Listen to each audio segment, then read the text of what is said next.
Rachel's in Lambeth. Rachel. Hello. Hello.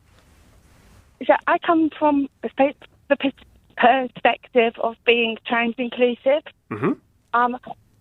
I am appalled by women who say that they're speaking for me, then they can say nobody's listening to women, we're speaking up for women, because they're not speaking for me. Mm-hmm. They're not speaking for a huge proportion of cisgendered women, and they're certainly not speaking for trans women. Caitlyn Jenner, she's an outlier. I can't pronounce the word properly. She's a trans woman who believes that trans women should not be allowed to compete in female sport. But you do get black people who are racist. You do get trans women who are transphobic. Caitlyn Jenner is, as a trans woman, transphobic. Yeah, of course, yes. Because she believes that trans women should not partake in female sport. Because she believes that there should be a separate subcategory it's not sub. Of women. No one suggested which sub. Is trans women as one word as opposed to two words, trans being the adjective and women being the noun. Rachel, what's your definition of a trans woman? A trans woman? Oh, gosh, trans is an umbrella term, trans. It can be inclusive of many genders. So what's a trans woman? But a trans woman is a binary, actually, if I think about it. Trans woman is a binary.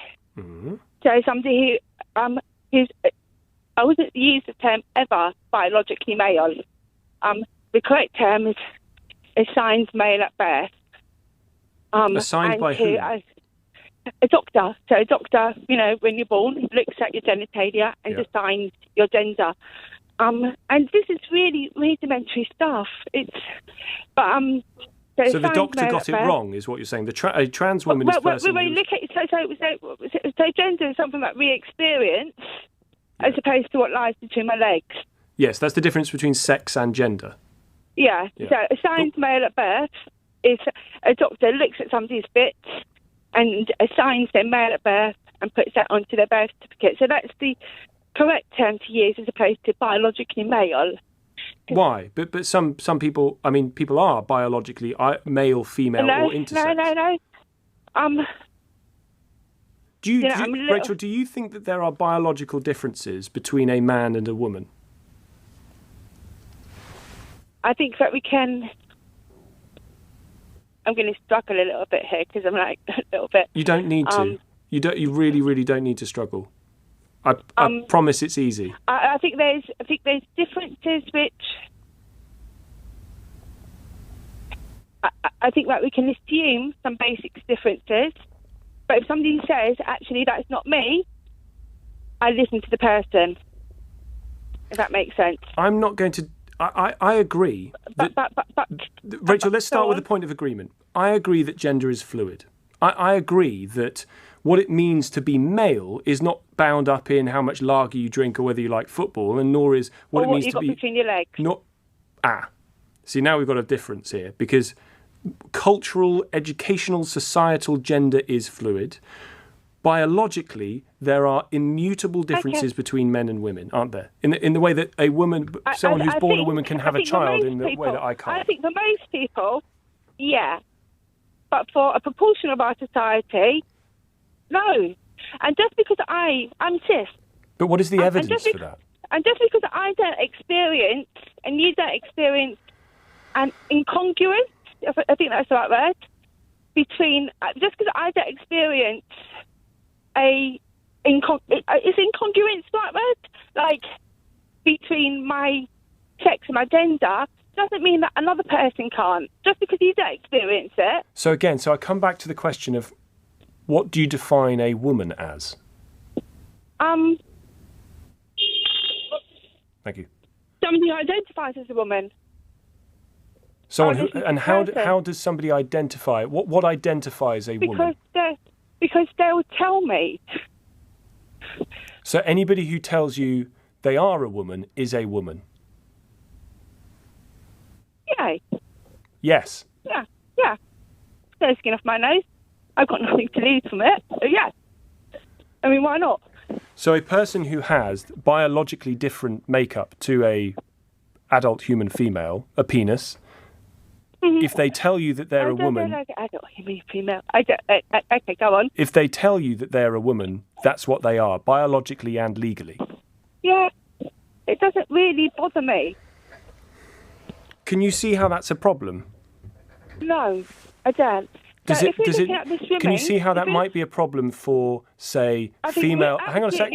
Can you see how that might be a problem for female-only spaces in which this peer, Lady Nicholson, describes a woman in a women's-only ward being raped by somebody who says that they're a woman when they've got a penis? Okay, so what happened to the women in the ward? Awful. But let's live in the real world. I'm trying. That happens all of the time. Most of the times that happens behind closed doors in domestic situations. Most of the time that happens, it never gets reported to the police. Most of the time that happens, even if it is reported to the police, it doesn't achieve a prosecution. This is absolutely not the point. Just because, but we don't hear about all of those times. It happens in prisons, male prisons, so much that people make jokes about male rape in prisons. So we're trying to stop. We're trying to stop rape, aren't we? So I'm trying to. And what I don't quite understand is the publicity that this one case has achieved, next to the zero publicity that, like, all of the other cases. But Rachel, you don't have an answer to it. I'm really sorry, but you don't have an answer. Or at least if your answer is anybody who tells you what their gender is or their sex is that sex. I think risk assessments need to be done. Yeah, if we're talking about, like, women-only prisons. And they're pretty much already done. Okay. Rachel, thank you. I've got no skin in this game. I really don't. I'm not a woman. I'm not trans. It honestly makes me so angry. It makes me so angry that we've got ourselves into this mess, and it is a mess because the rights of women are now in direct conflict with the rights of people to say, treat me as I say I am. And the law has followed those people to an extent on this. The law describes trans women as women. So people are right to say legally that a trans woman is a woman. But what is the law defining if not biological differences? Woman is an adult human female. Sex cannot be assigned at birth. It's observed while you're in the womb. If you bury a man and a woman and you dig them up 100 years later, you will be able to tell which skeleton is male and which skeleton is female. Thank you for asking her to define trans, because when you speak about this subject, it's really good to explain to people, because most people assume, who haven't, sort of not up to speed with what's going on, they will assume a trans woman is somebody who has undergone gender reassignment surgery, etc., etc. Trans is an umbrella term. She was right about that. It can include cross-dressing. It can include somebody who just says they're a woman. It can include somebody who has had surgery or is just on hormones. It's a wide range. So it's good to be clear what we're talking about, but nobody is quite clear. I can no more identify as a disabled person and go into the Paralympics than a man should be able to identify as a woman or say they are a woman and compete in women's sport. But Eleanor, that's not what the law says. The law says a trans woman is a woman, a trans man is a man. Does it? Which law says that?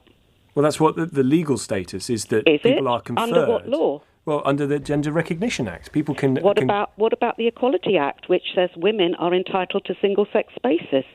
This is about women's rights. Well, that's why I come to my question of, if the law says a trans woman is a woman, a trans man is a man, what is the law describing, if not, in my view, biological differences? A trans woman will always be a biological man. There is no getting around that. Sex is binary. Gender is a social construct.